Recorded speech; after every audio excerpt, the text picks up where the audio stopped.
नमस्कार, हम समूह ई के सदस्य आज कथा वाचन लेके प्रस्तुत हुए हैं। मुंशी प्रेमचंद की एक अमर कहानी, पूस की रात। ये कहानी है हल्कू, उसकी पत्नी मुन्नी और उसके वफादार साथी कुत्ते झबरा की। हल्कू एक बेहद गरीब किसान जो साल भर अपने खेत में मेहनत करता है, फसलें उगाता है, मगर फिर भी बड़ी बुरी तरह से कर्ज में डूबा हुआ है। एक दिन शाम को आंगन में आकर अपनी पत्नी मुन्नी से कहता है, चुप रहो, वीडियो बना। वो जो तुमने 3 रुपए रखे ना, वो मुझे दे दो। किसी तरह इस कर्ज से मैं अपना गला तो छुड़ाऊं। अरे भला कुल 3 ही तो रुपए हमारे पास। अगर इस वक्त हमने कर्ज चुका दिया तो हम कंबल कैसे खरीदेंगे? अरे लाओ, मुझे अभी दे दो, मैं अभी कर्ज चुका देता हूँ। कंबल की व्यवस्था तो मैं बाद में भी कर दूंगा, और फिर पैसे भी। साहूकार की गालियाँ खाना मेरे बस की बात नहीं है। गालियाँ क्यों देगा? और जरा सुनो तो, ऐसा कौन सा खजाना है तुम्हारे पास जहाँ से कंबल की व्यवस्था कर लोगे? मैं तो कहती हूँ छोड़ दो ये खेती, कोई फायदा तो होता नहीं हमारा, उल्टा कर्ज और बढ़ जाता है। ये कहते कहते उसकी आवाज धीमी पड़ जाती है। वो पैसे लाकर हल्कू के हाथों में रख देती है और हल्कू उन पैसों को लेकर बाहर चला जाता है। उसके हाव भाव से ऐसा लग रहा था मानो अपना दिल निकाल कर दे रहा है। माघ पूस की वो ठंड से भरी रात, जब सर्दी के मारे आसमान के तारे भी ठिठुरते हुए से मालूम होते हैं, उस वक्त हल्कू अपनी खाट के पास एक चादर ओढ़े लेटा हुआ था और अपने खेत की रखवाली कर रहा था। उसकी खाट के ठीक नीचे ही उसका कुत्ता झबरा भी सर्दी के मारे कूं कूं कर रहा था। दोनों में से किसी को नींद नहीं आ रही थी। हल्कू ने झबरा की पीठ सहलाते हुए कहा, क्यों रे झबरा, तुझे ठंड लग रहा है? मैंने तो तुझसे कहा था तू घर पर ही रुक जा, तूने ही मेरी बात नहीं मानी। तुझे तो लगता था मैं यहाँ हलवा पूरी खाने आ रहा हूँ, जो मेरे पीछे पीछे दौड़ा दौड़ा चला आया। ये कहकर वो उठ जाता है और एक चीलम भरता है। आखिर रात तो उसे किसी तरह गुजारनी थी।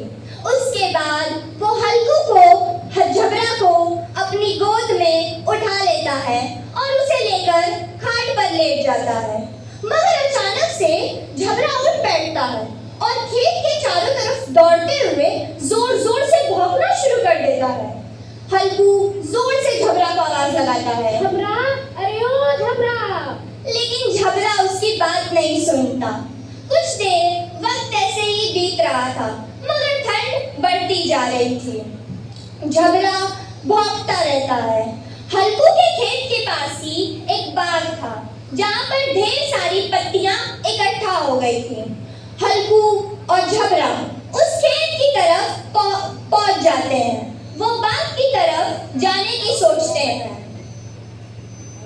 अरे क्यों न मैं जाकर वहाँ पर थोड़ी आग जला लूं। कुछ नहीं मगर थोड़ी देर के लिए ही सही, तो मुझे इस ठंड से छुटकारा तो मिलेगा। वो वहां जाकर पत्तियों का एक ढेर लगाते हैं और आग जला देते हैं।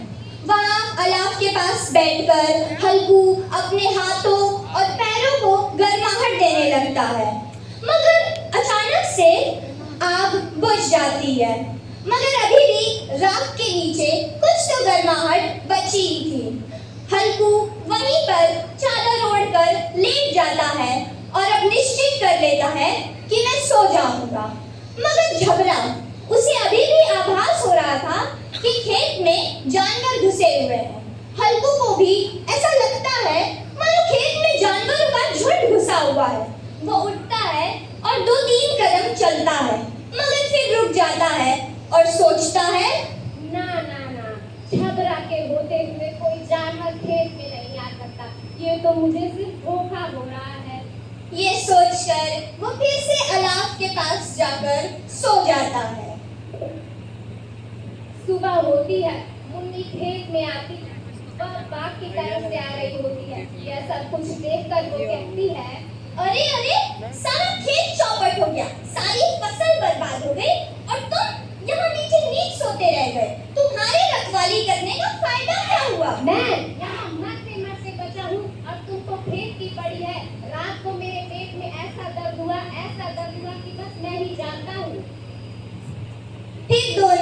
खेत की तरफ जाते हैं जहाँ अब अन्न का एक भी दाना नहीं बचा था, मगर लगान तो उन्हें देनी ही थी। ये सब देखकर फल्गु के चेहरे पर ना जाने क्यों एक अजीब सी मुस्कान आ जाती है और वो कहता है, जाने दो, जो हुआ सो हुआ। रात गई बात गई, कम से कम इस कड़ाके की ठंड में आकर मुझे यहाँ सोना तो नहीं पड़ेगा। धन्यवाद।